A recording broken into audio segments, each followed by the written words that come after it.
10,000 మంది ఖాతాదారులు నడి రోడ్డున పడ్డారు. ఈ 10,000 మంది దుర్గా కోఆపరేటివ్ బ్యాంక్కి సంబంధించినటువంటి కీలకమైనటువంటి వ్యక్తులు.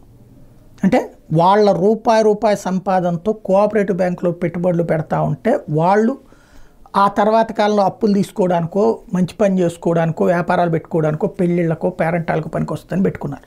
తీరా చూస్తే ఈ కోఆపరేటివ్ బ్యాంకులో ప్రజలు పెట్టినటువంటి పెట్టుబడి డిపాజిట్లు ఏవైతే ఉంటాయో వాటిని రుచి మరిగినటువంటి రాజకీయ రాబందులు. ఒకనాడు కాంగ్రెస్ వాళ్ళ చేతిలో ఉండేది, ఆ తర్వాత వైఎస్ఆర్ కాంగ్రెస్ పార్టీ వాళ్ళ చేతుల్లో ఉండేది ఆ బ్యాంక్ పాలక మండలి అంతా కూడా. క్రమంగా దాని ఇంపాక్ట్ అనర్హులకి, లేదంటే కనుక రాజకీయ పలుకుబడి ఉన్నటువంటి వాళ్ళకి అప్పులు ఇచ్చారు, అప్పులు తీసుకున్నాడు తిరిగి కట్టలేదు. దాని మీద రిజర్వ్ బ్యాంక్ ఆఫ్ ఇండియా తప్పు చేస్తున్నారని చెప్పినా పట్టించుకోలేదు. ఫలితం బ్యాంకు మూతపడింది, లిక్విడేషన్ దశకు వచ్చింది. ఇప్పుడు టోటల్గా 10,000 రూపాయల, ఇదే 10,000 మందికి సంబంధించినటువంటి డబ్బులు ఇది 2022 నుంచి డిపాజిట్దారులకు వడ్డీలు కూడా రాలేదు. గత 2 ఏళ్ళుగా వడ్డీ కూడా రాకపోవడంతో బ్యాంక్ నిర్వహణ మీద రిజర్వ్ బ్యాంక్ ఆంక్షలు విధించినటువంటి నేపథ్యం.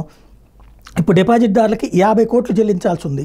రుణాల మొత్తం ఏమో 250 కోట్లు ఉంది. వాస్తవంగా అయితే ఆ 250 కోట్లు అప్పు వచ్చేస్తే 50 కోట్లు తీర్చడం పెద్ద విషయంగా, ఎవరైతే తమ ఆస్తులు తనఖా పెట్టి తీసుకున్నా కూడా వాళ్ళ నుండి వసూలు చేయడంలో బ్యాంకు పూర్తి నిర్లక్ష్యం వహించింది. యాక్చువల్గా ఏం చేయాలా, లిక్విడేషన్ చేయాలి.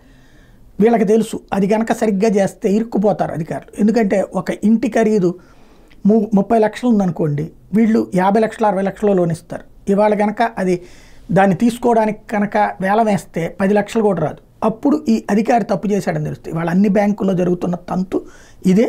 దీని ఇంపాక్ట్ అంటే ఇది కోఆపరేటివ్ బ్యాంక్ కాబట్టి తొందరగా ఇరుక్కుపోయినటువంటి పరిస్థితి అయితే ఉంది.